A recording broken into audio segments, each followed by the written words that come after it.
அன்பு உறவுகளுக்கு வணக்கம். இன்று நாடெங்கிலும் தீபாவளி என்ற விழா மிகச் சிறப்பாக கொண்டாடப்பட்டு வருகின்றது. உலகம் முழுக்க பல்வேறு பெயர்களில் இந்த தீபாவளி என்ற இந்த விழா பல்வேறு பெயர்களில் கொண்டாடப்பட்டு வருகின்றது. இந்தியாவில் குறிப்பாக பல்வேறு மாநிலங்களில் பல்வேறு புனைகதைகள் கட்டுக்கதைகளோடு பொருந்தி போகக்கூடிய நிகழ்வுகளை இந்த தீபாவளியோடு பொருத்தி தீபாவளி என்ற விழா கொண்டாடப்பட்டு வருகின்றது. தீபாவளி என்ற சொல் வடசொல் தமிழிலே எவ்வாறு வழங்கப்பட வேண்டும் பார்க்கலாமா? இதற்கு முதற்கண்ணாக கவிஞர் மகுடேஸ்வரன் அவர்களுக்கு நன்றியை உரித்தாக்கிக் கொள்கின்றேன். அவர்தான் முகநூலிலே சில ஆண்டுகளுக்கு முன்பாக இந்த தீபாவளி என்ற வடசொல்லினுடைய தமிழ் சொற்களை பகிர்ந்திருந்தார்.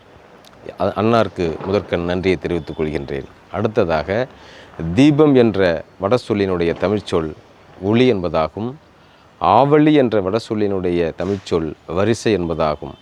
இல்லந்தோறும் மகிழ்ச்சி பொங்க வேண்டும் என்பதற்காகவும், புத்தொளி வீச வேண்டும், புத்தொளி எழும்ப வேண்டும் என்பதற்காகவும் ஒளிகளினுடைய வரிசை வீடு முழுக்க இல்லம் முழுக்க நாம் ஒளிகளை ஏற்றி அந்த ஒளிகள் வாயிலாக நாம் புதிய பாய்ச்சலுக்கு புதிய பார்வையை பெற வேண்டும் என்பதற்காக ஒளி திருநாளாக கொண்டாடி வருகின்றோம்.